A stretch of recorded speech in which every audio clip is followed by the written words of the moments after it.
ঠিকানায় যাকে আমি অত্যন্ত স্নেহ করি, প্রিয় ভাজন ব্যক্তি খালিদ মহিউদ্দিনের এই অনুষ্ঠানে উপস্থিত পেরে নিজকে আমি অত্যন্ত গর্বিত মনে করছি এবং আশা করি যে আজকে বাংলাদেশে 10.5 মাসের সমসাময়িক বিষয় নিয়ে খালিদ মহিউদ্দিনকে যারা সারা বাংলাদেশে, সারা পৃথিবীতে যেখানে বাংলাদেশি বাংলা ভাষাভাষী আছেন তারাই এই অনুষ্ঠানটি দেখার সুযোগ পাবেন এবং অতীতেও ওনার কথাগুলো দেশের কথা, জনগণের কথা, মত নয়, দল নয়, সবার ঊর্ধ্বে থেকে আপনি যে কথাগুলো বলেন সেটাই মানুষ গ্রহণ করে বলে আমার বিশ্বাস। ফারুক ভাই, আপনাকে অনেক ধন্যবাদ। আমি আপনাকে মানে আপনার সাথে এতবার পর্দার সামনে পর্দার পেছনে এত কথা হয়েছে, আপনার কাছ থেকে কত কিছু যে আমরা শিখছি আমরা সাংবাদিকরা, কারণ পার্লামেন্টের বিভিন্ন প্রসিডিংস সম্পর্কে আপনার যে কোনো প্রশ্ন আমরা যে কোনো সময় আমরা করতে পারছি, কখনোই আমরা আনওয়েলকাম ফিল করি নাই, সেজন্য আপনাকে ধন্যবাদ জানাই। কিন্তু একটা অভিযোগ দিয়ে শুরু করি ফারুক ভাই, ইদানিং কি আপনি একটু মানে এটাকে কি বলে একটু রকচটা মানুষ হয়ে যাচ্ছেন আগেকার দিনের হেড স্যারদের মতো? মানে আপনাকে ওই দিন আমি দেখলাম যে একটা অনুষ্ঠানে আপনি অনুষ্ঠানটা শেষ না করেই আপনি উঠে চলে আসতেছেন। এইটা আপনাকে তো আমরা কোনো সময় কোনো প্রশ্ন করে এরকম রেগে যেতে দেখি নাই। শিখছি আপনি যেভাবে জোর গলায় কথা বলেন সেভাবেই কথা বলছেন, কিন্তু এইটার মানে এটাকে একটা নতুন। আচ্ছা দেখুন, আপনার সাথে তো আমার ইন্ডিপেন্ডেন্ট টেলিভিশনে যে টক শো করার প্রথম অধ্যায় থেকে শুরু, অনেক কথাই হয়, অনেক মত পার্থক্য থাকতে পারে উপস্থাপক। আমার চোখে, আমার দৃষ্টিতে অনেক উপস্থাপক আমার এই রাজনৈতিক অঙ্গনে যখনই ইলেকট্রনিক মিডিয়া টেলিভিশন শুরু হয় তখনই এই আমাকে টক শোতে অংশগ্রহণ করা আমার সৌভাগ্য হয়। আমার গুণে না, আমি যেহেতু এমন একটি রাজনৈতিক দলের সাথে সম্পৃক্ত যে দলের আদর্শ বিশ্বাস করে আমি আপনাদের মাধ্যমে জনগণের কাছে আমার কথাগুলো পৌঁছে দিতে পারি। কিন্তু ওই দিন ঈদের আগের দিন আমি ওই দিন আমার স্ত্রীও ক্যান্সারে আক্রান্ত, এমন মুহূর্তে ওই টেলিভিশন, ইন্ডিপেন্ডেন্ট টেলিভিশন আমাকে আমন্ত্রণ জানালো যে আপনি একটু লাইভে থাকবেন। তখন কিন্তু আমি বাইরে, আর ইতিমধ্যে আমাদের একটা নির্বাচন হয়েছিল বিজিএমের, সেটা দুই পক্ষ, ফোরাম এবং সম্মিলিত পরিষদ। যেহেতু আমরা সম্মিলিত পরিষদের পক্ষে কাজ করেছি তো মনটা ভালো ছিল না, তবুও আমি ইন্ডিপেন্ডেন্ট টেলিভিশন আমার অত্যন্ত একটা প্রিয় ভাজন। বিশেষ করে আপনি থাকতে যে এই টেলিভিশনটার উপর আমার একটা আস্থা, ভরসা। কিন্তু ওই ভদ্রলোক উপস্থাপক সব ভালো কথাই শুরু করে শেষ করতে এমন একটি প্রশ্ন করলেন, আমার কথাগুলো না শুনে আমাকে উঠে কেন আসতে হলো এই বিষয়টা না বলে পরবর্তীতে আবার এই কথাগুলো বলা শুরু করলো। আমি ক্ষোভে রাগে ওনার থেকে উঠে গিয়েছি, কিন্তু আমি সাথে সাথে ওনার ঊর্ধ্বতন কর্তৃপক্ষকে আমি জানিয়েছি যে এই বিষয়গুলো আপনি দেখবেন। কিন্তু পরবর্তীতে আবার দেখলাম ফেসবুকে ওনারা এটা ছেড়েছে।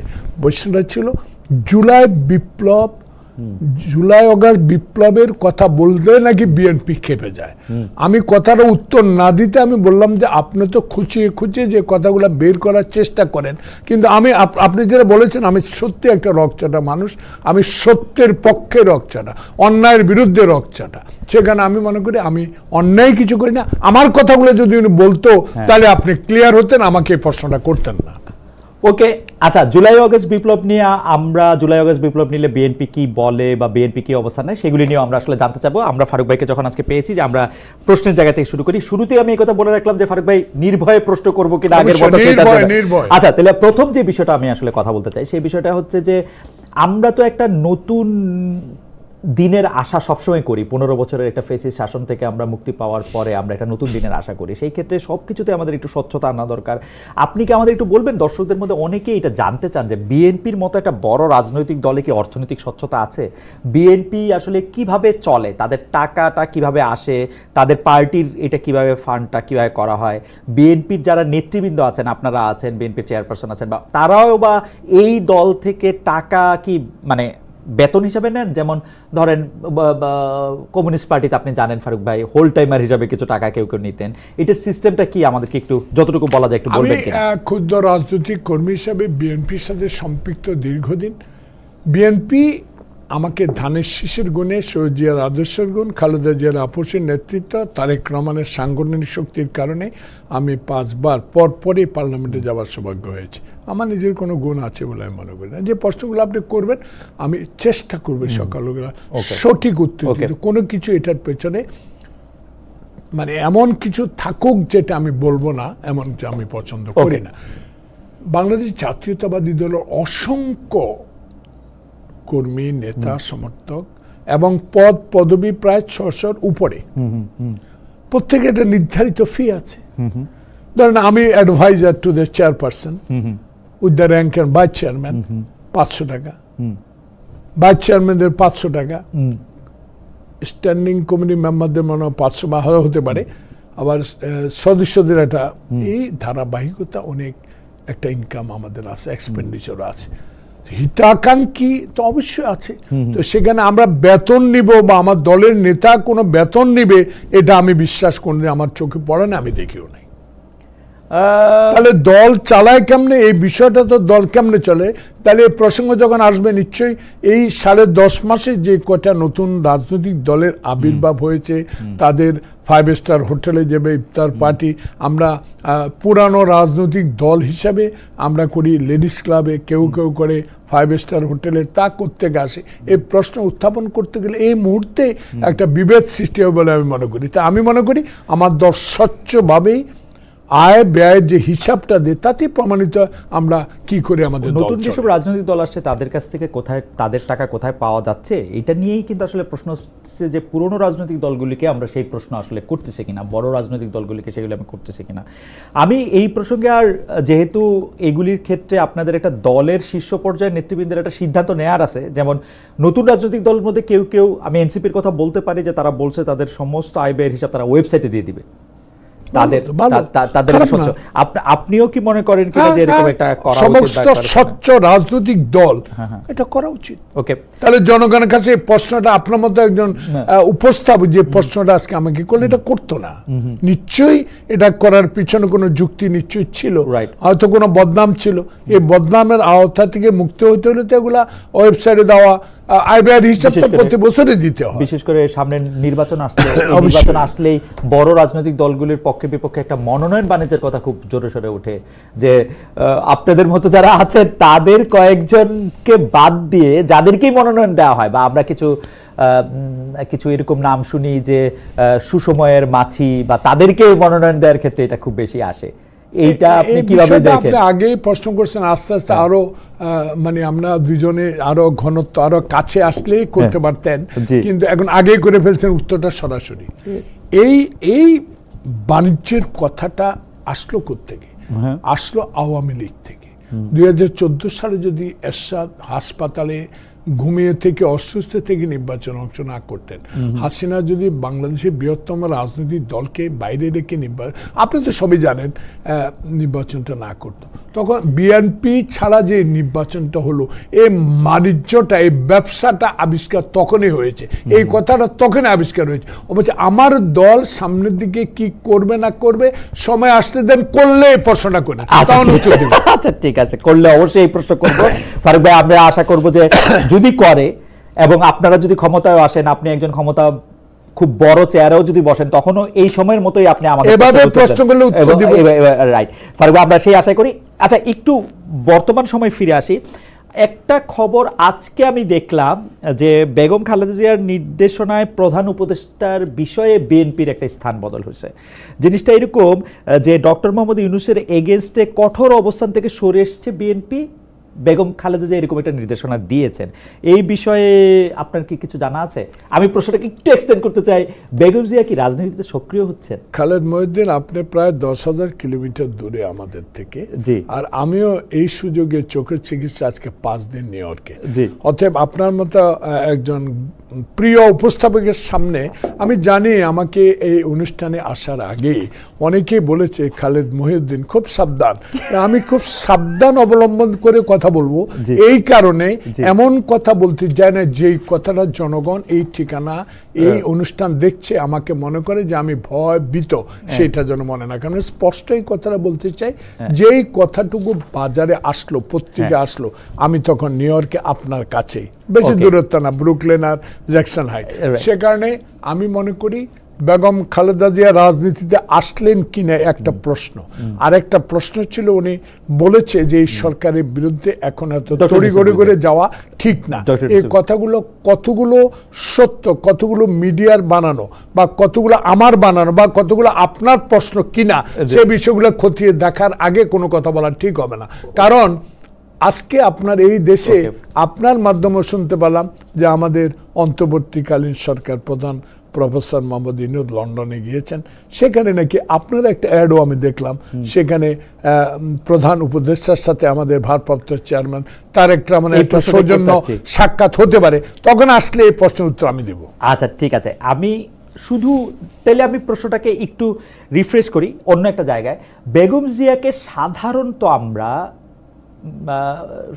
মরহুম প্রেসিডেন্ট জিয়াউর রহমানের মৃত্যুবার্ষিকীতে কথা বলতে দেখতাম না। উনি যখন প্রধানমন্ত্রীও ছিল, আমরা সাংবাদিক হিসেবে দেখতে চেষ্টা করতাম যে উনি কি বলেন।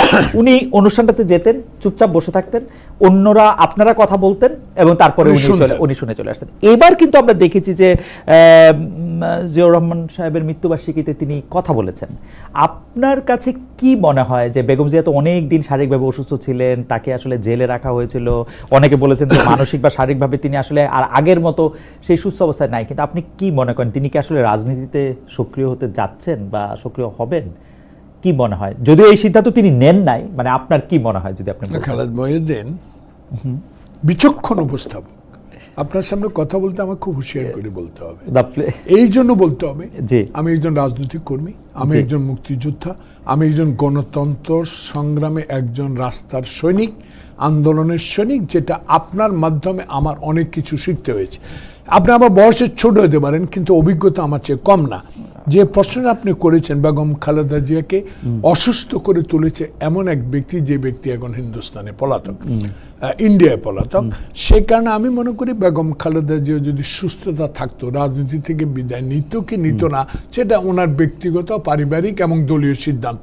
উনি রিটায়ার হয়ে গেল, আমরা ওনাকে রিটায়ার করতে দিতাম কিনা সে বিষয়টা আমাদের জনগণের কর্মীর উপর নির্ভর করত। কিন্তু এই সময়ে যখন উনি 5 বছর কারাগারে থাকার পর একটি মানে এটার কি বলবো, এটা মানে অনৈতিক মামলা, যেটার সাথে প্রমাণিত হয় নাই, সেই মামলাও তাকে সাজা খাটতে হয়েছে, এবং তার পরিবার থেকে, দল থেকে, বিশ্বের অনেক নেতাও তার চিকিৎসার জন্য এই সরকারের কাছে আবেদন করে ব্যর্থ হয়েছেন। আল্লাহর রহমত এখন উনি চিকিৎসা নিয়ে কিছুটা সুস্থ।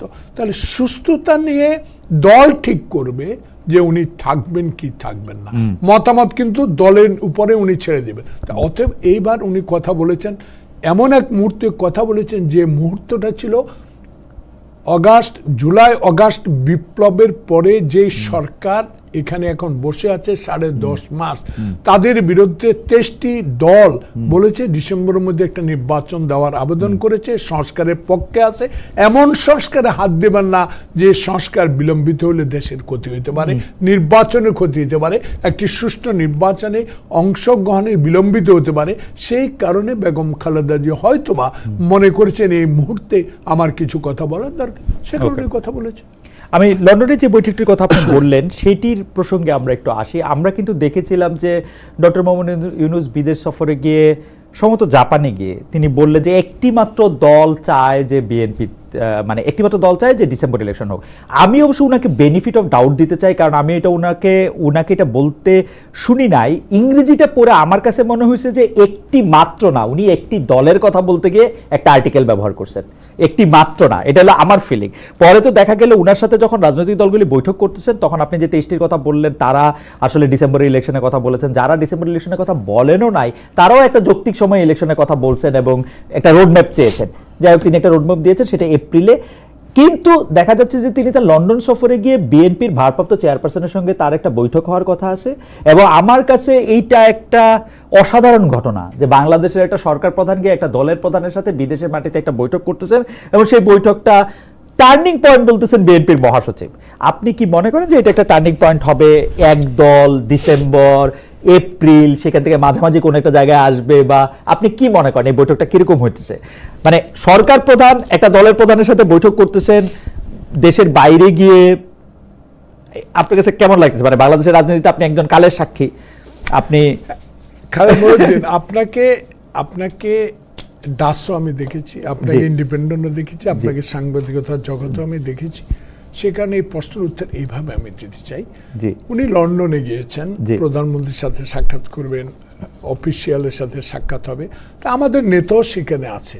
এখন অনুভূতিটা তো ওনার পক্ষ থেকে, উনি যদি মনে করেন যে তারেক রহমান একটা বৃহত্তম রাজনৈতিক দলের ভারপ্রাপ্ত চেয়ারম্যান, দীর্ঘ 16.5 বছর দেশের বাইরে গণতান্ত্রিক আন্দোলনে তার দলের প্রতি যে সাংগঠনিক শক্তি যোগানদাতা হিসেবে উনি ইতিমধ্যে যে সুপরিচিতি লাভ করেছেন, পরিচিত অবশ্যই আছেন, সে শহীদ জিয়া জ্যেষ্ঠ সন্তান, খালেদা জিয়া জ্যেষ্ঠ সন্তান, সেখানে ওনার সাথে উনি সাক্ষাৎ করতে পারেন। এই অভিলাষটা তো ওনার থেকে।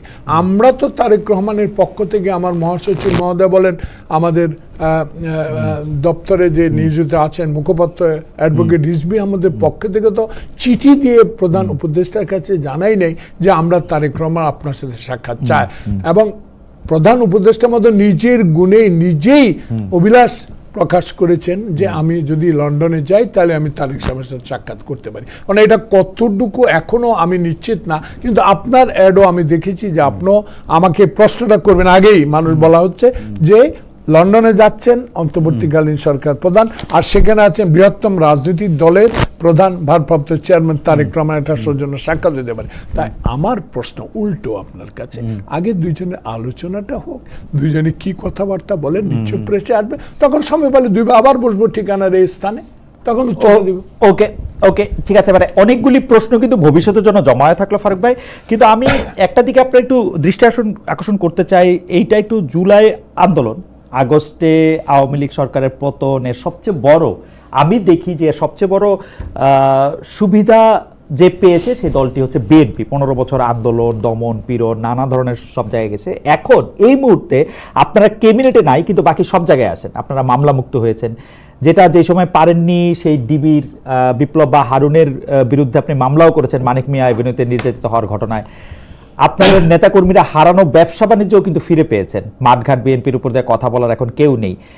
এত সুবিধা পাওয়ার পরও কেউ কেউ যে আপনাদেরকে বলে যে জুলাইয়ের যে স্পিরিট বা জুলাইয়ের ঘটনাটা যারা ঘটাইলো সেই ছাত্রদের প্রতি আপনারা এক ধরনের আক্রোশ দেখাচ্ছেন, তাদেরকে একটু হতশ্রদ্ধা করছেন, কিছুটা সময় বাদ দিতে চাচ্ছেন, কিছুটা সময় ভাসিয়ে দিতে চাচ্ছেন, কি করে সেটা নাই বললাম। তো এইটা কেন, কি মনে হয় মানে ফারুক ভাই? কেন উত্তর আমি দিব, যেহেতু উপস্থাপক প্রশ্ন করেছেন, উত্তর না দিলে আমারও মনে দুঃখ থেকে যাবে।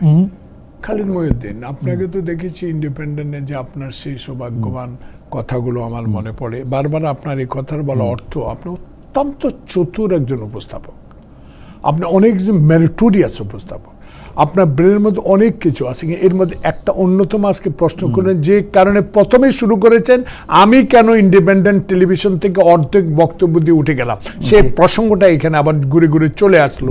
যে জুলাই অগাস্ট বিপ্লবের যে ছাত্ররা, এটা একদিনে হয় নাই, 16 বছরের সকল আন্দোলন নিয়ে, তাহলে 71 কথা কি ভুলে যাব? 52 ভাষা আন্দোলন ভুলে যাব? 69 গণ আন্দোলন ভুলে যাব? তাই প্রত্যেকটা জিনিসের সাথে সম্পর্ক থাকে এই বিপ্লব, জুলাই অগাস্টের বিপ্লবের ছাত্রদের অবদান কশ্চিন কালো বিএনপি ভুলে নাই, বরং স্পিডের মতো আগে যাওয়ার জন্য, 100 মাইল 120 মাইল বেগে এগিয়ে যাওয়ার জন্য যে অনুপ্রেরণা বিএনপি থেকে দেওয়া হয়েছে, সেটা আপনি নিজেও দেখেছেন বাইরে থেকে। সেখানে আমি মনে করি জুলাই অগাস্ট বিপ্লবের যে কথাগুলো আসছে, হেয় প্রতিপন্ন করে কেউ কোনো কথা আমরা বলি না। আপনি দেখুন, এই বাচ্চারা যখন দল করে, বাচ্চা আমি বলবো না, তারা অবশ্যই এখন 18-র উপরে, তো সে কারণে তারা মন্ত্রণাও দায়িত্ব পালন করেছেন অনেকে, সে কারণে তারা এখন ইয়াং হলেও তারা কিন্তু, আমরা দল করার পরে আমাদের দল থেকে অভিবাদন জানানো হয়েছে আন্তরিকতার সহিত, তারা যেন দেশবাসীর কাজ করতে পারে, তরুণ সমাজে এগিয়ে নেবে বাংলাদেশ, এটাই যে তারেক রহমান সমর্থন করেছিল। কিন্তু আমি খালেদ মহিউদ্দিন, আপনি আমার বয়সে আমার তামান্না আমার বড় মেয়ের সমান, একই। তো সেখানে আপনাকে আমি জিজ্ঞেস করব, খালিদ মহিউদ্দিন কেমন আছেন? আসসালামু আলাইকুম। আপনি পাশ কাটিয়ে চলে যাবেন, অপমান করবেন, অপদস্থ করবেন, এমন কথা বলবেন যে কথাগুলো আমাদের মনে আকৃষ্ট করে, অন্তরে দুঃখ পায়। সেই কথাগুলোর জন্য যদি আমরা উত্তর দিই, এটাতে মনোকষ্ট পাওয়ার কোনো কারণ নেই, কিন্তু রাজনৈতিক ক্ষেত্রে যা বলবে সেটা উত্তর আমরা অবশ্যই দিব। সেই কারণে দিব যে শহীদ প্রেসিডেন্ট জিয়াউর রহমান যদি স্বাধীনতা ঘোষণা না করে সেদিন ভুট্টো আর এই শেখ মুজিবের আলোচনার পর দেশে যে অবস্থা সৃষ্টি হয়েছিল, যখন পাকিস্তানিরা পূর্ব পাকিস্তানের মানুষের উপর আক্রমণ চালালো, তখন কে বা কারা বাংলাদেশের স্বাধীনতার ঘোষণা করেছে, সেই কথাগুলা আমরা আলোচনা আনলেই যখন যদি মনে করে ওটা সত্যিকার ঘটনা না, রাজাকার আলবত যেটা ফ্যাসিস্ট সরকার বলে আসতো, কবর সরিয়ে দিব, ব্রিজ ভেঙে দিব, এইসব কথাগুলো আমরা এখন এইভাবে বলতে চাই যে ছাত্র জনতার বিপ্লবে যে সরকার, পতিত সরকার, নির্বাচনকে বানচাল করার সরকার, সংবিধানকে লঙ্ঘন করার সরকার, স্বায়ত্তশাসিত সংস্থাগুলোকে ধ্বংস করার সরকার বিদায় নিয়েছে, কি জন্য? একটি সুষ্ঠু নির্বাচন, দেশে গণতন্ত্র ফিরিয়ে আনা। সেই গণতন্ত্র ফিরিয়ে আনার জন্য যদি ছাত্র সমাজ যে কোনো দলের সাথে ঐক্যমত পোষণ করে, আমরাও তাদের সাথে ঐক্যমত পোষণ করব।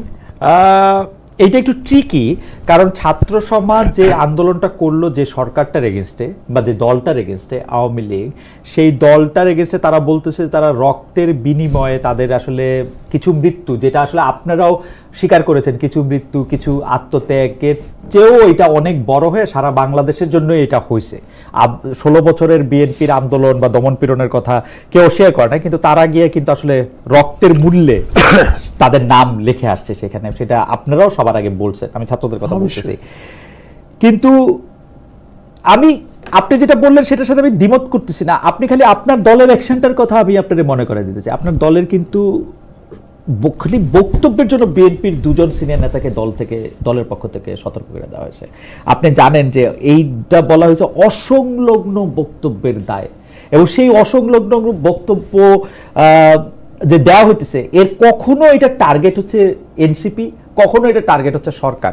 বিএনপির আপনারাই এটা অ্যাকনলেজ করছেন, এটা তো ওদেরকে আর এরকম দোষ কি দেয়া যায়? সরকার কি আমার শত্রু? সরকার তো আমার শত্রু না। ইউনূস কি আমার শত্রু? ইউনূস একজন নন্দিত ব্যক্তি, বিশ্বের দরবারে বাংলাদেশকে পরিচিতি লাভ করার মতো একটা বিজ্ঞমান ব্যক্তি প্রফেসর ইউনূস। সকল দলের ঐক্যমতের ভিত্তিতে তাকে এই পদে বসানো হয়েছে। উনি জোর করেও আসেন নাই, হাসিনা পতনের পর নিজে হেঁটে আসেন নাই, সকল দলের মিলিত অনুরোধের ভিত্তিতে তাকে বসানো হয়েছে। উনি আমাদের শত্রু না। এনসিপি যে নতুন দল, তারাও আমার শত্রু না। তারা আমাদের সন্তানের মতো দেশে এগিয়ে যাবে এবং দেশে সরকার গঠন করার মতো দল গঠন করবে। কিন্তু একটা বিষয় আমি এখানে আপনার সাথে একমত হতে পারছি না, যে আমাদের শত্রু এই সরকারও না, এনসিপিও না। আমরা শুধু মনে করিয়ে দিতে চাই যে নির্বাচন পদ্ধতিকে 2014 সাল থেকে ধ্বংস করে দিয়ে দেশে বিরাজমান রাজনৈতিক সংকট সৃষ্টি করে সকল ক্ষেত্রে বাংলাদেশের রাজনীতিকে ধ্বংস করে দিয়েছিল, সেই নেতৃত্ব এখন নাই। সকলে গ্রহণযোগ্য যে ব্যক্তিটা বসিয়েছেন, 10.5 মাস কিন্তু সময় লাগার কথা না খালিদ মহিউদ্দিন। আপনার মতো একজন বিজ্ঞবান সাংবাদিক যদি বয়সে ছোট হতে পারেন, কিন্তু বুদ্ধি আমার চেয়ে অনেক বেশি। আপনি নিজে বসে বসে একটু চিন্তা করেন না, যদি শাহাবুদ্দিন 3 মাসে একটা নির্বাচন উপহার দিতে পারে, হোয়াই নট ইউনূসের মতো একটা লোক যিনি গ্রহণযোগ্য, যিনি 10.5 মাসের পরও নির্বাচনের ডেট নিয়ে এখনো আমাদের কথা বলতে হয়, ওনাকে কথা বলতে হয়। অভয় দিলে আমি কইতে পারি এর জন্য দায়ী হচ্ছে বিএনপি। আমি উত্তর দেব না, আপনি বলতে, আমি উত্তর দেব। আমি কেন বলতেছি সেটা বলেন। দেখেন, বিএনপি আমার যদি ভুল না হয়ে থাকে 2022 সালে 31 দফা দিল, মানে আরো 3 বছর আগে, আরো 3 বছর আগে। সেই 31 দফার মধ্যে যা যা কিছু আছে তা কিছু নিয়ে কিন্তু এই সরকার কিছু সংস্কার করতে চাইলো। বিএনপি প্রথম থেকেই সেই সংস্কারগুলির বিপক্ষে একটা অবস্থান নিয়ে আসছে, এবং মানে বিএনপি কিন্তু এই সংস্কারটাকে দেরি করাইতে গিয়া বা সংস্কারটা না করতে গিয়েই কিন্তু অনেক কাজকর্ম এটা করা সম্ভব হয়নি। আমি আপনাকে ধরে ধরে বলতে পারি যে 1 নম্বরে ছিল সংবিধান সংস্কার কমিশন গঠন, সম্প্রীতিমূলক সমন্বিত রাষ্ট্রসভা প্রতিষ্ঠা, জাতীয় সমন্বয় কমিশন গঠন, নির্বাচনকাল দল নিরপেক্ষ তত্ত্বাবধায়ক সরকার ব্যবস্থা পুনর্বর্তন, রাষ্ট্রের ক্ষমতার ভারসাম্য প্রতিষ্ঠা, প্রধানমন্ত্রীর দায়িত্ব পালনের সময়সীমা নির্ধারণ, আইনসভা উচ্চ প্রবর্তন, I can go on and on and on.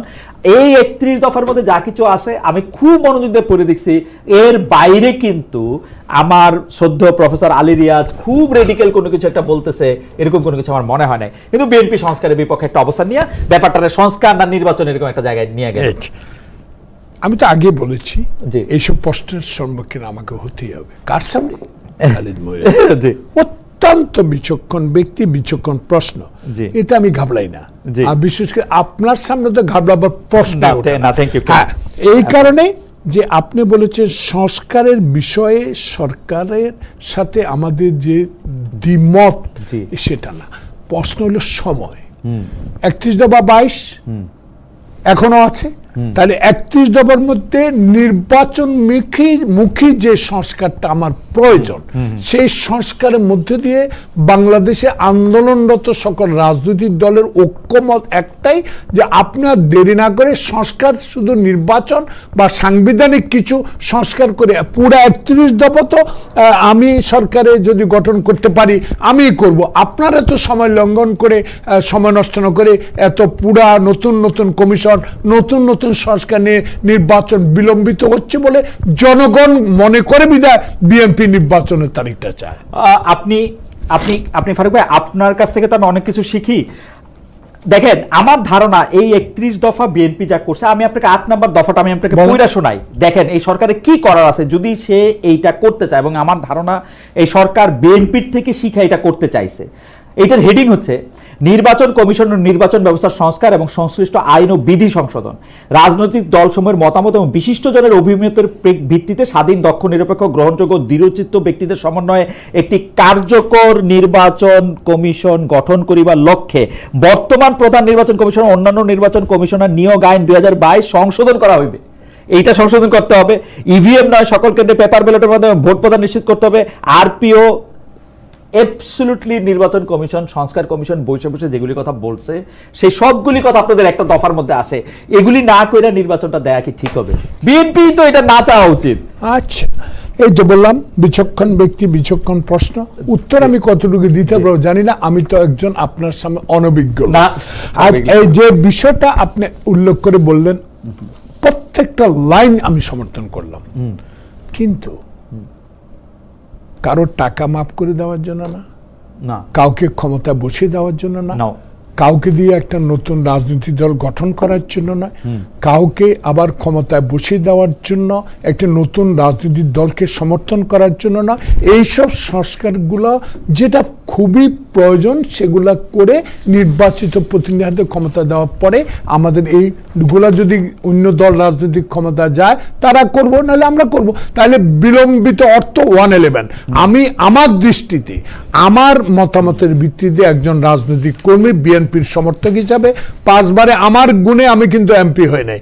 5 বার আমি ধানের শীষ, শহীদ জিয়ার আদর্শ, খালেদা জিয়ার আপসের নেতৃত্ব, তারেক রহমানের সাংগঠনিক শক্তির উপর নির্ভর করে আমি 5 বার পর একবারও হারি নাই। তাই খালিদ মাহমুদ, আমার প্রশ্ন, এই লম্বা সংস্কার দিতে গিয়ে অনেক সময় প্রয়োজন হয়ে যাবে। দেখবেন যে আমরা ডিসেম্বরে চাইছি 2026 ডিসেম্বর হইল না। মনে না আপনারা যদি প্রথম থেকে সহযোগিতা করতে তাহলে এতদিন এগুলি হয়ে সহযোগিতা 100 বার করেছি, কোনোদিনও আমরা বলি না আপনাকে অসহযোগিতা করি। কারণ আপনাকে বলি, আপনি তো দেশের বাইরে থাকার পরও প্রতি মুহূর্তে আমার চেয়েও বেশি বাংলাদেশের রাজনীতি নিয়ে আপনি খবর রাখেন।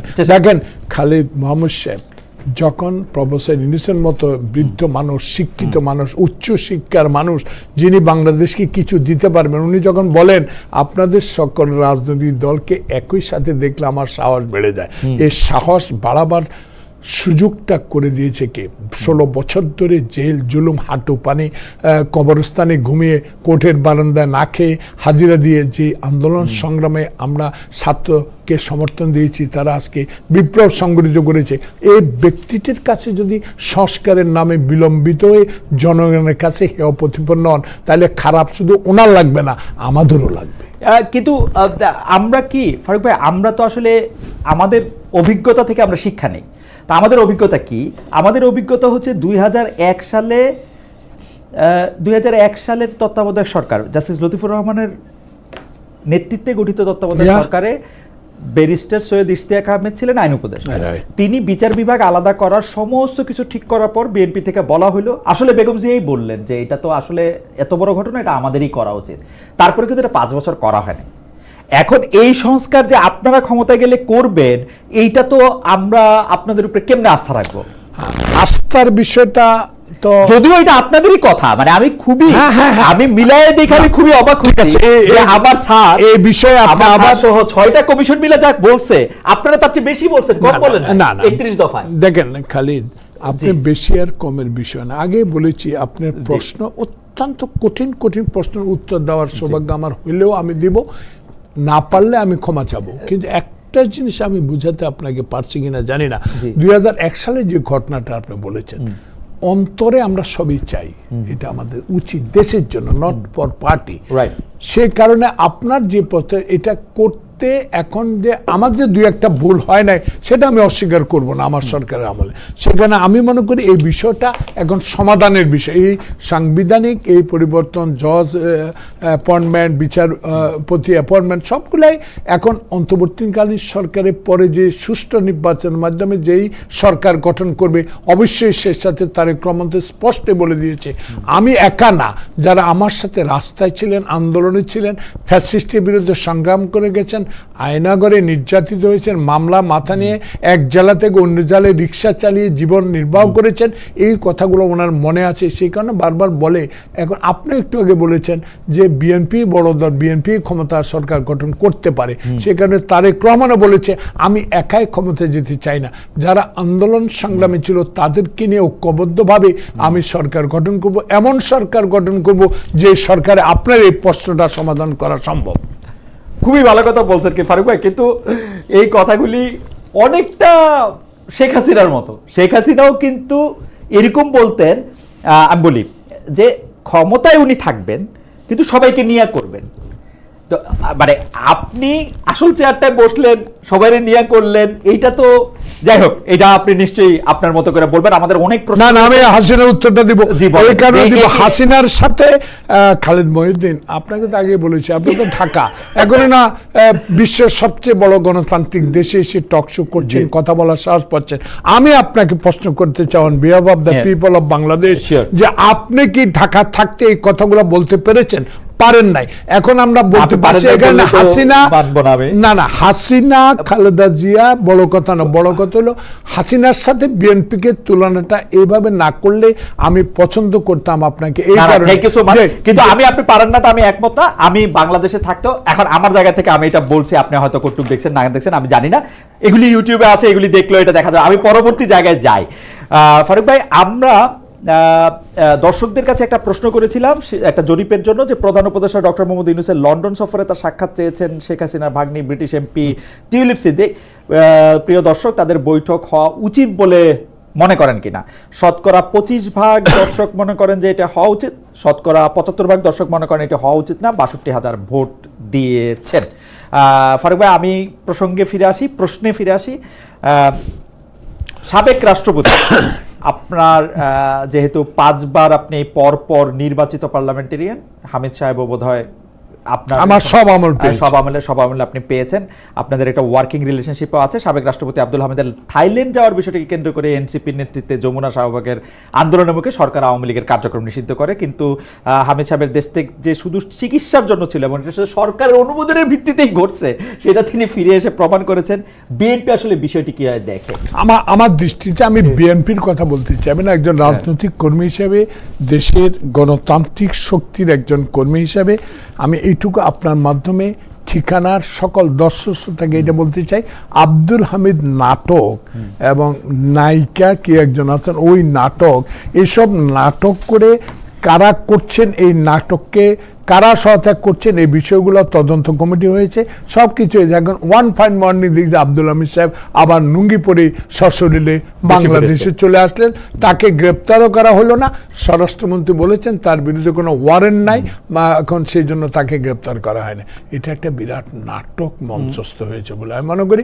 এনসিপি কি কারণে রংপুরে আমাদের কি নাম এরশাদ সাহেবের ভাই জিএম কাদের সাহেব আমার অত্যন্ত কাছের লোক, আমরা অত্যন্ত ঘনিষ্ঠভাবে বিভিন্ন দেশে আমরা গণতান্ত্রিক পার্লামেন্টগুলোতে গিয়েছিলাম। আমি ওনাকে মনে করি যে ওনার বাড়ি আক্রমণ হলো না হলো এবং কেন করলো, কেন মিছিল করলো, আবার আর্মির একজন ভালো অফিসার যায় দুজনকে মিলাই দিল, আবার এখানে আওয়ামী লীগ নিষিদ্ধ, অনেকগুলো প্রশ্ন আপনি করেছেন। আওয়ামী লীগের নিষিদ্ধের বিষয়ে আমাদের উপর একটা ব্লেম কেউ কেউ আমি পত্রপত্রিকায় দেখেছি যে আমরা নাকি আওয়ামী লীগ নিষিদ্ধ চাই না। আমরা বলেছি গণতান্ত্রিক উপায়ে আইনগত সব বিবেচনা করে আওয়ামী লীগকে নিষিদ্ধ করা হোক, কিন্তু আব্দুল হামিদের প্রশ্নে মিছিল করে এই আওয়ামী লীগকে নিষিদ্ধ করা হলো, কিন্তু গভর্নমেন্ট কি করলো? আব্দুল হামিদের মতো একটা লোক, এটা খালেদ মহিউদ্দিন বা জয়নুল আবদিন ফারুক না যে একটা কোনো ফাঁক ফোকর দিয়ে আমি চলে গেলাম, প্লেনে উঠে গেলাম। কি করে তাহলে গভর্নমেন্ট জানে? তাহলে গভর্নমেন্ট এই নাটক মঞ্চস্থ করে এনসিপি দিয়ে আওয়ামী লীগ নিষিদ্ধ করানো, এটা তাদের বিষয়, আমাদের কোনো বিষয় না। ডক্টর মোহাম্মদ ইউনূসের অজান্তে এটা সম্ভব না। এটা হচ্ছে আমি যতটুক মানে বর্তমান খালেদ মহিউদ্দিন না, বিমানবন্দর দেখেন আমি কালকে আসতে যখন ইমিগ্রেশন আমি পার করি তখন আমার 10 বার আমার পাসপোর্ট দেখেছে, কি কারণে যাচ্ছেন জিজ্ঞেস করছে, আমি তো ব্যাহত হইনি। বাংলাদেশের জন্য সাবেক রাষ্ট্রপতির পক্ষে এটা অসম্ভব। কিন্তু আমাদের প্রশ্ন এই জায়গার মধ্যে থেকে, ফারুক ভাই আপনি শুধু এইটাই কি খালি শুনছেন যে বিএনপি আওয়ামী লীগ নিষিদ্ধ চায় না? আমি কিন্তু এইটা পর্যন্ত শুনছি বিএনপি নাকি আওয়ামী লীগের টাকাগুলির জন্য বসে আছে, বিএনপি নাকি আওয়ামী লীগ লুটপাট করে যে টাকাগুলি নিয়ে গেছে সেই টাকাগুলি এখন পাবে বলে আওয়ামী লীগের সাথে একটা বন্ধুত্ব করছে। বিএনপি নাকি আওয়ামী লীগের যেসব লোকগুলি পালায়ে গেছে তাদেরকে পালাইতে সহায়তা করছে এবং টাকা নিছে, এবং রাজনৈতিকভাবে অন্যদের মোকাবেলা করার জন্য আওয়ামী লীগের সাথে বন্ধুত্ব ভালো মনে করছে। আমি এটাও শুনছি। সাব্বাস খালেদ মহিউদ্দিন। বাংলাদেশে অর্থের লোভী দল বিএনপি নয় আমার দৃষ্টিতে, ওকে, জনগণের দৃষ্টি। তাহলে একই নির্বাচনের সময় 2001 সালে একটা নতুন মহিলা এরশাদ বিরোধী আন্দোলন করে জনপ্রিয়তা অর্জন করে একই নির্বাচনে 5টা এলাকা থেকে নির্বাচনে প্রতিষ্ঠা করে 5টা আসনে জয়লাভ হওয়া সেই নেত্রীর দল টাকার লোভী। আর 16 বছর ধরে হাসিনার লুট করার টাকা আমরা নিব, আমরা গ্রহণ করব, এইগুলো আমি অন্তত আপনার মাধ্যমে জোর গলা বলতে পারি। আমি তো না, আমার দলের কোনো লোকও টাকার লোভী না। এই টাকার কথা মনে করে দিতে যায় যারা 1971 সালে বাংলাদেশের স্বাধীনতাকে যারা গ্রহণ করতে পারেন নাই, তারা বলেছেন ক্ষমা করে দিব। কারা ক্ষমা করবে সেটা তাদের বিষয়, কিন্তু তারা নির্বাচন চায়, সংসদটা পরে আগে চায় তারা স্থানীয় সরকার নির্বাচন সময় নিয়ে চায়। কিন্তু তারা কি এই দলে তাদেরকে ভিড়াবার চেষ্টা করছে না? আমরা করছে।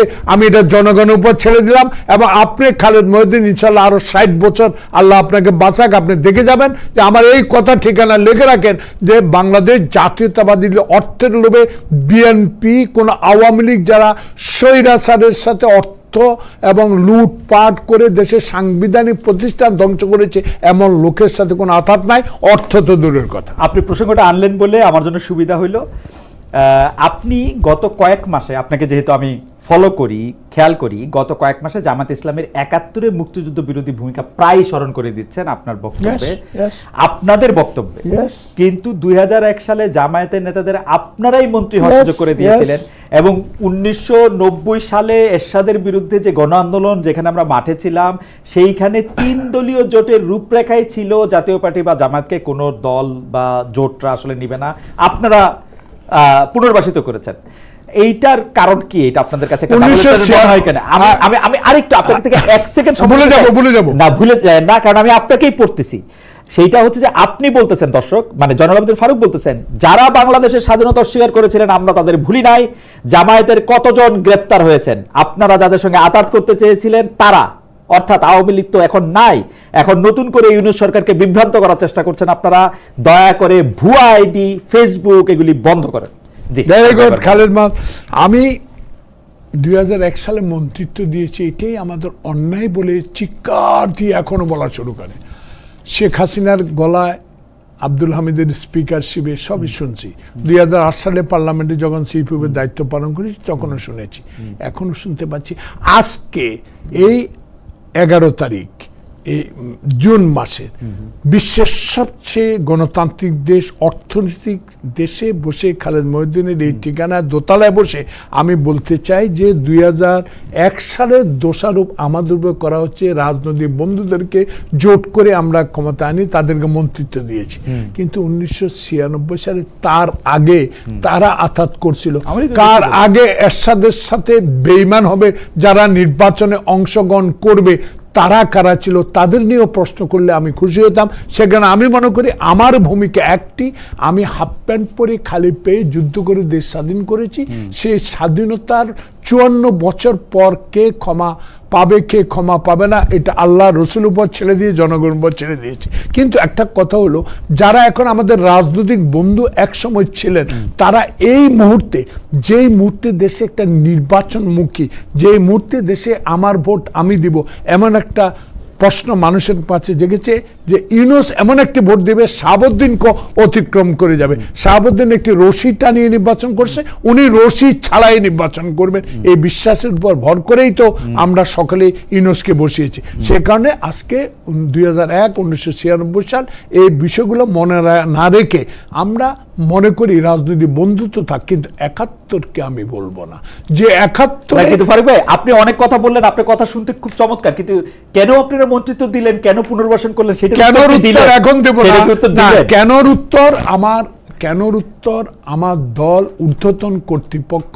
দলের স্ট্যান্ডিং কমিটি, দলের হাইকমান্ড নিশ্চয় এমন কিছু চিন্তা করছেন যে শহীদ প্রেসিডেন্ট জিয়াউর রহমানও তো এর পরে শেখ মুজিবের, আওয়ামী লীগের পরে, মোশতাকের পরে যে বাংলাদেশে সিপাহী বিপ্লবের মাধ্যমে ক্ষমতায় এসে বহুদলীয় গণতন্ত্র দেওয়ার পরে উনি তো চেয়েছিলেন বিভাজটা বন্ধ করে বাংলাদেশে ঐক্যবদ্ধভাবে থেকে একটি বৃহত্তম মালয়েশিয়ার মতো সিঙ্গাপুরের মতো 10 গেরার স্বপ্ন সকলেরই থাকে, সকল দলেরই থাকে। সেখানে সব বিভেদ ভুলে গিয়ে হয়তো আমরা আন্তরিকের সাথে এগিয়ে যেতে চাই, কিন্তু আমার মধ্যে সেই ঘৃণাটা এখনো আছে। যারা 71-এ আমার দেশের বিরুদ্ধে লড়াই করেছে তাকে আমি ব্যক্তিগতভাবে গ্রহণ করতে পারি না। ওকে, আমি যদি এরকম ভাবে ব্যাপারটা বলি যে জুলাই আন্দোলনে ডানপন্থীরা যেমন ছিল তেমন ছিল বামপন্থীরাও, কিন্তু আওয়ামী লীগ পতনের পর বামপন্থীরা কোণঠাসা হয়ে যাচ্ছে, বিপরীতে ধর্মভিত্তিক দল ও সংগঠন সরকারের সঙ্গে বেশি ঘনিষ্ঠ, এমন একটা চেহারা দেখা যাচ্ছে। বামপন্থীদের যে দাবি দাওয়ার জন্য রাজপথে নামলে পুলিশের প্রতিরোধের শিকার হচ্ছে, কিন্তু ডানপন্থীরা মাঠে নামলে পরিস্থিতি তেমন দেখা যায় না। এই নিয়ে বিএনপির পর্যালোচনাটা কি, বা আপনার পর্যালোচনা কি? আমার পর্যালোচনা, দেশে ইউনূস সরকার গণতন্ত্র ফেরত দিবে, নির্বাচন দিয়ে দিবে, যে রাজনৈতিক সরকারে আসুক না কেন, বাংলাদেশ গড়ার কাছে বিগত দিনে যারা বাংলাদেশকে গড়ার নামে বাইরের হস্তক্ষেপের কারণে গণতন্ত্র হত্যা করেছে, সাংবিধানিক প্রতিষ্ঠান নষ্ট করেছে, দেশে বর্ডার প্রতিদিন নিয়ত গুলি হচ্ছে, পানি আনতে পারে নাই, সমস্যার সমাধান করতে পারে নাই, এমন বিষয়গুলো চিন্তা করে দেশ গড়ার কাছে আত্মনিয়োগ করবেন সামনে যারা ক্ষমতা আসবেন। কিন্তু প্রশ্ন হলো, বাংলাদেশে যে বর্তমান সমসাময়িক পরিস্থিতি, যে প্রেক্ষাপট, সেই প্রেক্ষাপটে ডক্টর ইউনূসকে যারা বসিয়েছি বা যারা বসিয়েছেন তারা এখনো তাদের সমর্থন প্রত্যাহার করে নেন নাই, এখনো নেন নাই। তাই আমি মনে করি ডক্টর ইউনূসের কাছে এখনো আমাদের ভরসা উনি একটি সুষ্ঠু নির্বাচনের মাধ্যমে অনতি বিলম্বে হস্তান্তর করবেন পাওয়ার। কিন্তু ফারুক ভাই, নির্বাচনের নাইলে নির্বাচন ডাকা হলো, সেই নির্বাচনের মধ্যে এখন আমি যেটা দেখতে পাচ্ছি, আওয়ামী লীগ নিষিদ্ধ, জাতীয় পার্টিও আসলে দাঁড়াতে পারবে না, জামায়াত ইসলামের কটুক ভোট আসে, সেটা আসলে সময় এটা নির্ধারণ করে দেবে। আমার বিবেচনায় বিএনপি একটা ব্রুট মেজরিটি পাবে এবং আওয়ামী লীগের মতো একটা সরকার হবে। এবং এখন পর্যন্ত যে লক্ষণ আমরা দেখতে পাচ্ছি, আমি যদি বিএনপিকেই সাক্ষী মানি, এনসিপিকে না, যতগুলি অ্যাকশন তাদের নিতে হইতেছে, যতবার তারেক রহমান সাহেব থেকে শুরু করে আপনাকেও বারবার বলতে হইতেছে এসব চাঁদাবাজির লোক আপনি না, আপনি নোয়াখালী থেকে বলতেছেন, আপনার এলাকায় গিয়ে বলতেছেন, কেন্দ্রে বলতেছেন, অন্য জায়গায় গিয়ে বলতেছেন, তারেক সাহেব সমস্ত ভিডিও ইয়াতে এটা বলতেছেন। একই ধরনেরই তো একটা সরকার হবে, ব্রুট মেজরিটি, ব্রুট পাওয়ার, অথবা উনি যদি দয়া করে 2-3 জনের কাউরে কোনো কিছু দেন। লক্ষ্য একটা, জি আমার দৃষ্টি, জি তারেক রহমান যা বলে সেটা করবে এই বিশ্বাস আমার জন্মেছে। এই কারণে তারেক রহমান সাহেবের সাথে বিদেশে আমার কয়েকবার সাক্ষাৎ হওয়ার সুযোগ হয়েছে। তার যে এখন রাষ্ট্র পরিচালনার ক্ষেত্রে যে অভিজ্ঞতা, সে কারণে বারবার বলেছে, যারা আমরা আন্দোলনে ছিলাম, ব্রুট মেজরিটির প্রশ্ন আসছিল আপনার মুখ দিয়ে, যারা আমরা আন্দোলনে ছিলাম, যারা হাসিনার রক্তচক্ষু উপেক্ষা করে বাংলাদেশে গণতন্ত্রের জন্য ফাইট করেছে, আয়নাঘরে ছিল, গুম হয়েছে, খুন হয়েছে, তাদেরকে নিয়ে আমি সরকার গঠন করব, তাদেরকে নিয়ে আমি ঐক্য করব, তাদেরকে আমি এই সংসদে আনবো, তাহলে ব্রুট মেজরিটির প্রশ্ন এখন কেন আসবে?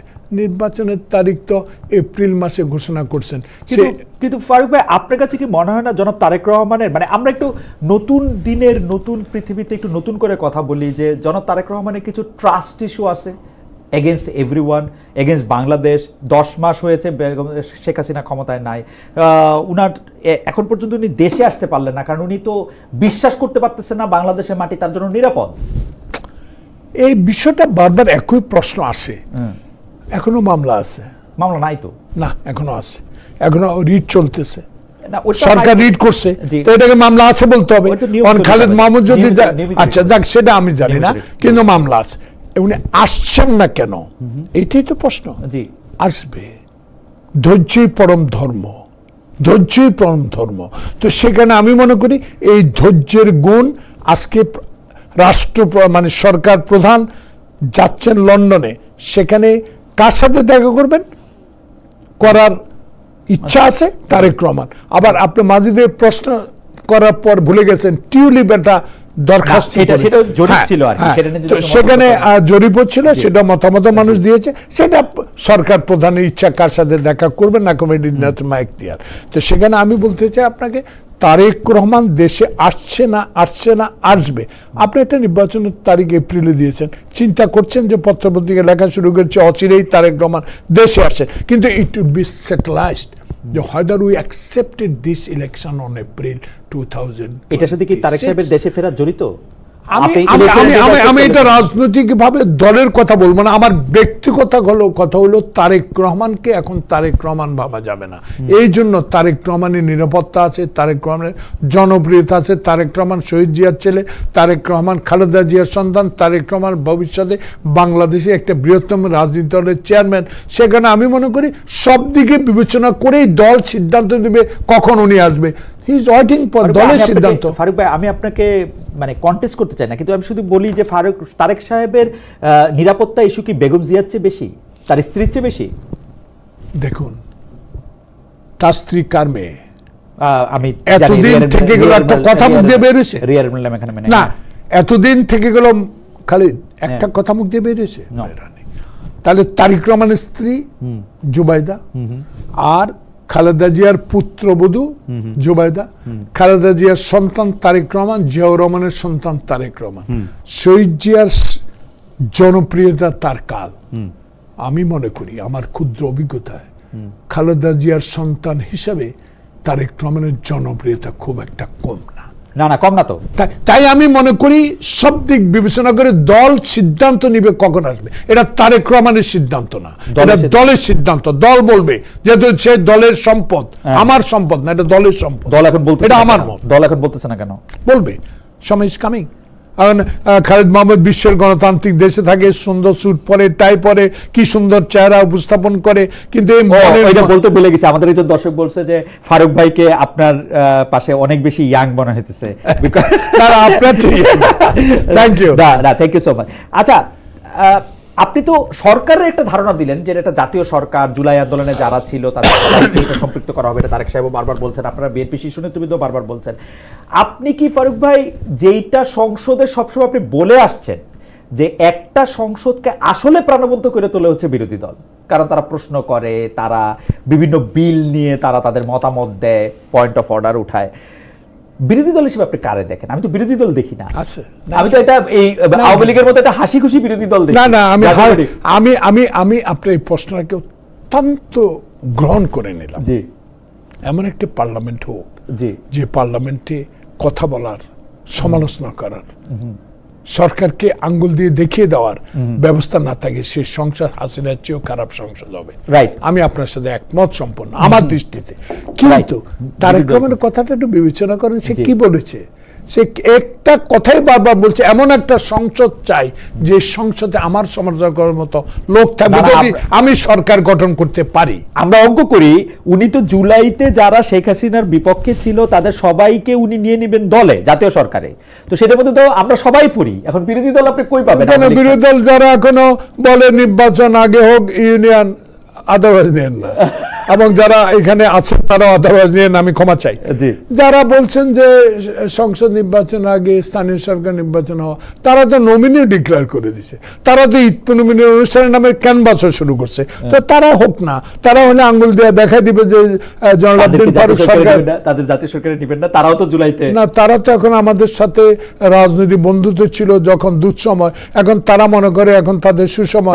এই সুসময় আমি সমর্থন করি, এমন সমর্থন করি যারা বাংলাদেশের গণতন্ত্র, বাংলাদেশের স্বাধীনতা, বাংলাদেশের সার্বভৌমত্বকে মাথায় উঁচু করে দাঁড়িয়ে সব মানে ক্ষমা চেয়ে বাংলাদেশের মানুষের কাছে যাবে। তারা অপোজিশন হোক, সরকার গঠন করুক, আমার আপত্তি কি? তাদের দুঃসময় তো আপনারা পাশে থাকেন। আমার দুঃসময় তো আওয়ামী লীগ হচ্ছে, আওয়ামী লীগও তো লং ড্রাইভ করেছে, আওয়ামী লীগও তো লং ড্রাইভ করেছে তার সাথে। এগুলো বলে তো লাভ নাই, এর সাথেও তো তারা একসাথে গিয়েছে, তো এগুলো বলে তো লাভ নাই। এগুলো তো বাংলাদেশের সমসাময়িক রাজনীতি। যদি সময় খালেদ মহিউদ্দিন আমাকে 1 ঘন্টা এখানে সময় দিচ্ছে, না 1 ঘন্টা সময় দিচ্ছে, এই জন্য দিচ্ছে যে খালেদ মাহমুদ আমাকে খুঁচিয়ে খুঁচিয়ে যদি কোনো কথা বাইর করতে পারে দেশের উপকার হবে, নট আপনার ব্যক্তিগত না, অবশ্যই আপনাদের সাথে কথা বলার পরে কি আমি আগে তো আমি ফারুক ভাই, আমি একটা জিনিস দেখি, আপনারা কিন্তু শেষ জেনারেশন যারা হচ্ছে সত্যিকার অর্থে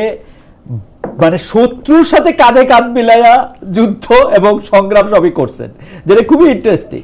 মানে আপনি মানে এটা কিন্তু একটা ইন্টারেস্টিং। আমরা তো আপনাদের কাছে শিখছি শত্রুদেরও কিভাবে আসলে সম্মান দিয়ে কথা বলতে হয়। আপনার বিরোধী দলের চিফ হুইপ থাকা অবস্থা, আপনার সরকারি দলের চিফ হুইপের সাথে আপনার সম্পর্ক দেখছি, সরকারি দলের সংসদ মন্ত্রীদের যারা বসে তারা। আচ্ছা, একটা কথা বলি, আমরা আপনার থেকে আর 5-10 মিনিট সময় একটু বেশিও চাইয়া নিব আর কি, কয়েকটা আর বেশি চাই নেই না, ডাক্তারকে যাব। আচ্ছা যায়, আচ্ছা তাহলে ঠিক আছে। বাংলাদেশে একটা নির্বাচিত সরকার এলে সম্পর্ক স্বাভাবিক হবে এমন কথা প্রায় বলতেছেন ভারত সরকারের মুখপাত্ররা। বিএনপি ও নির্বাচনে সবচেয়ে বেশি গুরুত্ব দিচ্ছে। অনেকেই বলতেছেন যে ভারতের সঙ্গে আপনাদের সুর এক হয়ে যাচ্ছে। অনেক ইনফ্লুয়েন্সার এরকম বলতেছেন যে আপনারা 3 পক্ষ এক সুরে কথা বলতেছেন, একটা হচ্ছে ভারত, বিএনপি আর আর্মি। আপনি এটাকে আসলে কি রায় দেখেন? আমার দৃষ্টিতে ছোট্ট উত্তর, জি, সেনাবাহিনী দেশের সার্বভৌমত্ব রক্ষার কাজে নিয়োজিত। ঠিক ডক্টর ইউনূসকে সহায়তা করার জন্য মাঠ পর্যায়ে এখনো সেনাবাহিনী নিয়োজিত, যাচ্ছে আইন শৃঙ্খলা রক্ষার জন্য ওনাকে সহযোগিতা করে যাচ্ছে। কিন্তু দেশের সমসাময়িক রাজনীতি নিয়ে ডক্টর ইউনূসকে উদ্দেশ্য বা সরকারকে উদ্দেশ্য করে সেনাবাহিনীর তরফ থেকে যে বক্তব্যটা দেওয়া হয়েছে সেটা কিন্তু রাজনীতিক ক্ষেত্রে প্রযোজ্য নয়। এই কারণে সে দেশপ্রেমিক হিসাবে এই কথাগুলো বলেছে।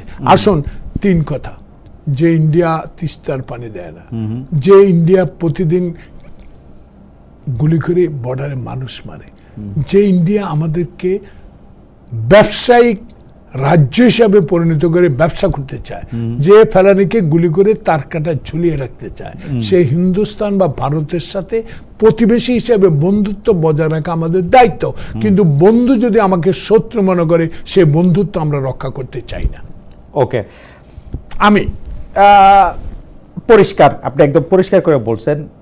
জুলাই হত্যাকাণ্ড আর হত্যা চেষ্টায় বিভিন্ন মামলায় শত শত আসামি হয়েছে, এই কারণে তদন্ত বিচারে বিঘ্ন তৈরি হচ্ছে। এ নিয়ে আমরা আজকেও স্বরাষ্ট্র উপদেষ্টাকে কথা বলতে শুনছি। এরকম ঢালাও মামলা, শত শত আসামি নিয়ে আইন উপদেষ্টাও বিরক্তি প্রকাশ করছে। আমাদের প্রশ্ন হচ্ছে যে এই সব মামলা যারা করতেছে, তাদের মধ্যে মামলা বাণিজ্য যারা করতেছে, তাদের মধ্যে বিএনপির লোকেরা বেশি জড়িত এখন, মানে এই গত 5 মাসে ধরে। এইটা আপনিও শুনছেন কিনা যে বিএনপির লোকেরা মামলা দিয়ে দেওয়ার জন্য স্থানীয় পর্যায়ে বলতেছে তোমার নামে মামলা দিয়ে দেব, মামলা দিয়ে দিচ্ছে, তারপরে একটা টাকা নিচ্ছে। বিজ্ঞ উপস্থাপক মহোদয়, জি, বাংলাদেশের দল হিসাবে এখন বৃহত্তম রাজনীতি বিএনপি। 16 বছরে অত্যাচারিত হয়েছে বিএনপি, 16 বছরে আয়নাঘরে গিয়েছে বিএনপি, 16 বছরে হিন্দুস্তানের মাটিতে আশ্রয় নিয়েছে বিএনপি অনৈতিকভাবে। সেই 16 বছরের পরে এক জেলা থেকে অন্য জেলায় রিক্সা চালিয়ে জীবনযাপন করছে, হাঁটু পানিতে রাত কাটিয়েছে, কবরস্থানে ঘুমিয়েছে। এখন যখন দেশে যায় বলে যে লুটপাট করে। আপনি দেখেন তারেক রহমান বলেছে হাসিনার কথার উত্তরে, এবং ওবায়দুল কাদের আমার প্রতিবেশী বলেছে যদি আওয়ামী লীগ ক্ষমতা না থাকে জামাত আর বিএনপি একসাথে কোটি লক্ষ আওয়ামী লীগকে জবাই করে ফেলবে। তার আগেই যখন জুলাই অগাস্ট বিপ্লব সংগঠিত হয়, যখন ইউনূস ক্ষমতায় বসে, তারেক রহমান লন্ডন থেকে একটা স্পষ্ট বক্তব্য দিয়েছিলেন যে হাসিনার কথার আমি এভাবে উত্তর দিতে চাই, বাংলাদেশে একটা আওয়ামী লীগের গায়ের উপর কেউ হাত তুলতে পারবেন, আইন তার নিজস্ব করতে চলবে। আর এই লোকগুলার বিরুদ্ধে, আমাদের লোকগুলার বিরুদ্ধে মামলাবাজির কথা বলে, মামলা দিয়ে নাকি আমরা টাকা নিচ্ছি, এটা দুই একটা প্রমাণ ছাড়া যার বিরুদ্ধে প্রমাণিত পাওয়া গেছে তাকে বহিষ্কার করা হয়েছে, পদ স্থগিত করা হয়েছে। বাংলাদেশে আমি অত্যাচারিত কে? আমার দোকান লুট করছে, আমি যে ধমকায়া যদি বলি যে আমার দোকান লুট করছিস, আমি হিসাব নিব, এইটাকে চাঁদাবাজি বলা হয় না। আমি মনে করি তার আক্ষেপ, আইন তো নিজের হাতে তুলে না, নেই নাই, সে বলছে হয়তো বা বলার কারণেও তার বিরুদ্ধে আইনানুগ ব্যবস্থা নেওয়া হয়েছে। আপনি একটু আগে বলেছেন দলের 2 শীর্ষ নেতাকে নিয়েও যে দলীয়ভাবে চিঠি দেওয়া সতর্ক, তো এগুলো তো অন্যান্য রাজনৈতিক দল করে না। এই যে একজনকে লাথি মারলো, কালকে দেখলাম লাথির পরে তাকে নাকি জামাতে ইসলাম থেকে, আমি নামটা উল্লেখে বললাম, বিদায় করে দিয়ে। সেখানে খালিদ মোহাম্মদ, আপনাকে আমি একটা যে স্পষ্ট বলতে চাই, রাজনৈতিক কর্মী হিসাবে ভুল ত্রুটি মানুষের থাকবে, আমার অনেক রাজনীতি ভুল আছে, সেই ভুলের সংশোধন করাটাই মহত্বের লক্ষণ। তা বাংলাদেশ জাতীয়তাবাদী দল যেটা বলছেন, ব্রুট মেজরিটি নিয়ে যদি সরকার গঠন করতে পারে, এই সকল বিষয়ে সুন্দর করে দেশ পরিচালনার জন্য যে পরিবেশের দরকার তারেক রহমানের কাছে সেই পরিবেশ আছে বলে আমি মনে করি। আমি শেষ প্রশ্ন করি, যেহেতু আপনার একটু মানে আপনার ডাক্তারের অ্যাপয়েন্টমেন্টও আছে, নাহলে আমরা আরেকটু বেশি সময় আপনার সঙ্গে থাকতে চাইতাম। সেটা হচ্ছে যে আপনি মানে বিএনপি একটা জাতীয় সরকারের ধারণা দিতেছে জুলাইতে, আগস্টে এবং শেখ হাসিনার বিরুদ্ধে আন্দোলনে গত 15-16 বছরে যারাই আসেন তারা যদি রাজনীতি নাও করেন, তাদেরও সাথে নিয়ে তিনি সরকার পরিচালনায় করতে চান, সরাসরি তাদের উপদেশ দিতে চান, সবকিছু করতে চান, সম্পৃক্ত করতে চান। তো সেই সব ক্ষেত্রে তো ধরা যাক, আমি যদি এটা কোয়ান্টিফাই করি, 300 আসনের মধ্যে থেকে যদি 200 আসনের ক্ষেত্রে এটা বিএনপিকে দেওয়া হয়, বাকি 100 আসন যদি ভাগ করে অন্যান্য দলগুলিকে দেওয়া হয় বা অন্য মানুষকে আনা হয়, সেই ক্ষেত্রে বিএনপির ভিতরে অভ্যন্তরে যারা নমিনেশন পাবেন না তাদের প্রতি একটা অন্যায় অবিচার করা হবে কিনা, যারা এতদিন পর্যন্ত এটা ছিল। 2, এই আলোচনা বা এই যে ডিলিংটা ডাকা, সেটা কি অলরেডি শুরু হয়েছে কিনা? কয়েকদিন আগে আমাদের এখানে আপনি জানেন যে এবি পার্টি, আমার বাংলাদেশ পার্টির যিনি প্রধান আছেন, তিনি মঞ্জু ভাই এসে আমাদেরকে বলেছিলেন যে বিএনপি আসলে এনসিপির সাথেও একটা এরকম আলোচনা করেছিল, এনসিপি পরে আবার এটাও শেয়ার করেছে আলাদা করে কথা বলে। আপনি যদি দুইটা দিকে বলতেন, যদি আপনার বিএনপির কোনো মানে সারা বাংলাদেশে বিএনপির এত নেতা কর্মী, যে জায়গাতেই আপনি আসলে নমিনেশন না দিয়ে অন্য একটা দলকে দিবেন, এটা পার্টির মধ্যে একটা বিরূপ প্রতিক্রিয়া হবে কিনা, আর এই আলোচনাটা শুরু হয়েছে কিনা? প্রথম প্রশ্নের উত্তর এটা, আমি জয়নুল আবদিন ফারুক, নোয়াখালী 2 সেনবাগ সোনামুড়ির আংশিক থেকে 2008 সালের শেষ নির্বাচনে অংশগ্রহণ করে পার্লামেন্ট মেম্বার হয়েছি। আগামী 2026 সালে ঘোষিত এপ্রিল মাসে যে নির্বাচন ঘোষণা হয়েছে, সেই নির্বাচন যদি সঠিক সময় হয়, ডিসেম্বরে হয়, তাহলে নমিনেশন ব্যাপারে যে প্রশ্ন করেছেন, আমি দল করি, দলের গঠনতন্ত্রে বিশ্বাস করি, দলকে ভালোবাসি, দলের জন্য অত্যাচারিত হয়েছি, হারুনের মায়ের খেয়েছি। আমাকে নমিনেশন না দিয়ে যদি আমার চেয়ে কোনো যোগ্য ব্যক্তিকে আমার স্থানে মনোনয়ন দেওয়া হয়, এতে আমার কোনো আপত্তি থাকার কথা না, আমার আপত্তি থাকবেও না। যেহেতু দলের সিদ্ধান্ত, হাইকমান্ড যা বলবে দলের স্বার্থে করবে, দেশের স্বার্থে করবে, ব্যক্তিগত স্বার্থে কিছু করবে বলে তারেক রহমান, আমার এই বিশ্বাস তারেক রহমান আছে। সেকেন্ড, যে এই আলোচনাটা শুরু হয়েছে কিনা, এই সব আলোচনা কদ্দূর কি হচ্ছে, স্ট্যান্ডিং কমিটির আমাদের লিমিট থাকা উচিত। কারণ আমি যদি জানি Khalid Mahmud, I am not the standing committee member, তো অতএব তারা তাদের মধ্যে কি আলোচনা হয়েছে বাইরে প্রকাশ করলে দলের মধ্যে বিভক্তি, মনোকষ্ট সৃষ্টি হতে পারে, বিধায় এগুলো তাদের মধ্যে সীমাবদ্ধ থাকা উচিত বলে আমি মনে করি। ফারুক ভাই, আপনি যদি অনুমতি দেন, আর একটা মাত্র প্রশ্ন করতে চাই, যদিও 58 হচ্ছে, সেটা হলো যে আপনি মানে বিএনপির পক্ষ থেকে আসলে এটা বলা হইতেছে যে ডিসেম্বরের মধ্যে থেকে এই ইলেকশনটা করা উচিত। আজকে মহাসচিব জনাব মির্জা ফখরুল ইসলাম আলমগীর সাহেবের একটা বড় বক্তব্যের মধ্যে আমরা দেখলাম যে ইলেকশনের ক্যাম্পেইনটা যদি আসলে রোজার মাসের মধ্যে এত বড় একটা সময় করতে হয়, এটা সবার জন্যই একটা ডিজাস্টারাস হবে। আপনার কাছে কি মনে হয় যে কেন ইউনূস সরকার ডিসেম্বর না, জানুয়ারি না, ফেব্রুয়ারি না, মার্চ না, এপ্রিলে গিয়ে ইলেকশনটা করতে চাইলেন? ফেব্রুয়ারি মার্চ আসলে করা সম্ভব না, রোজার মাস, ঈদের মাস, কিন্তু উনি এটাকে এপ্রিল নিয়ে যেতে চাচ্ছেন কেন? আচ্ছা, আমি বিষয়টা, আপনার এই প্রশ্নটা আমি সুন্দর করে উত্তর এই জন্য দিতে চাই জনগণের জন্য, ঠিকানা, দর্শক শ্রোতা সবার জন্য, বাংলাদেশিদের জন্য। একটা নির্বাচন দরকার, সে নির্বাচন আজ হোক কাল হোক, কিন্তু আরো 4 মাস 5 মাস আগে হওয়া উচিত ছিল। দেশের যে সার্বিক পরিস্থিতি, দেশের যে অর্থনৈতিক অবস্থা, দেশের বিদেশি রিমিটেন্স না থাকলে দেশের কি অবস্থা হতো। বিদেশে তত্ত্বাবধায়ক প্রধান বা ইন্টারিয়াম গভর্নমেন্ট বিদেশে যায় কি করতে পারছেন এটা আমার চেয়ে আপনি ভালো করে জানেন। সে কারণে নির্বাচন অত্যন্ত দ্রুতগতির দরকার, একটা জনপ্রতিনিধি সরকার ক্ষমতা আসা। আসুন, যে প্রশ্নটা আপনি করেছেন যে নির্বাচন এপ্রিলে হওয়া মানে কঠিন, রোজা শেষ, বৃষ্টি, ইন্টারমিডিয়েট পরীক্ষা, মেট্রিক পরীক্ষা, তখন দেখবেন যে টপ করে একটা দাবি আসবে যে ইলেকশন আবার পিছিয়ে। তাই আমার দৃষ্টিতে আমি যেই কথাটা মনে করি যে প্রফেসর মোহাম্মদ ইউনূস আপনি একজন নন্দিত ব্যক্তি, নিন্দার যেন নামটা লেখা না হয়। ডিসেম্বরে যে সকল দলের অভিমত এই অনুসারে ডিসেম্বরে সবচেয়ে একটা সুন্দর সময়, এই সময় নির্বাচনটা হোক, এবং আমার দৃঢ় বিশ্বাস যতই হোক নির্বাচনের ডিসেম্বরে হবে। দর্শকরা একটা খালি সাপ্লিমেন্টারি প্রশ্ন করছেন, এইটা সাপ্লিমেন্টারি না অবশ্য, আমাকে পুরোটা আলোচনা সাপ্লিমেন্টারি। সেটা হচ্ছে যে লন্ডনে ইউনূস সাহেব আছেন, ইউনূস সাহেবের বিরুদ্ধে আওয়ামী লীগের একটা ডেমনস্ট্রেশন বা নিষিদ্ধ ঘোষিত, বাংলাদেশের নিষিদ্ধ ঘোষিত আওয়ামী লীগের একটা ডেমনস্ট্রেশন আমরা লন্ডনে দেখতে পাচ্ছি, যে এটাতে নানাভাবে তাকে এই বলা হচ্ছে যে বলেছে একজন সরকার প্রধান। অনেকেই বলতেছেন যে ওই ডেমনস্ট্রেশনে বিএনপির কিছু লোকও আছে। আপনার কি এরকম মনে হয়? না ভাই, কথার কথা যত ঘোষ নন্দ ঘোষ, ঠাকুর ঘরে গেলে আমি কলা খাই না। আসলে বিএনপি নির্বাচন চায় বিধায় নির্বাচনকে দেরি করার জন্য একটা প্রক্রিয়া যে প্রেতাত্মা আওয়ামী লীগের আছে, সেই প্রেতাত্মারা লন্ডনে কাজ করছে। বিএনপি এমন বোকা দল নয়, বিএনপি এমন একটি দল না যে ইউনূসের বিরুদ্ধে রাস্তায় যায় দাঁড়িয়ে লন্ডনে বিক্ষোভ করবে। বিএনপির কি সে ক্ষমতা নাই দেশে বিরোধিতা করা? তাই আমি মনে করি এইসব বোকাস কথা, এগুলো অপছন্দের কথা, এগুলো গ্রহণযোগ্য কোনো কথা না। থ্যাংক ইউ, ধন্যবাদ। ঠিকানা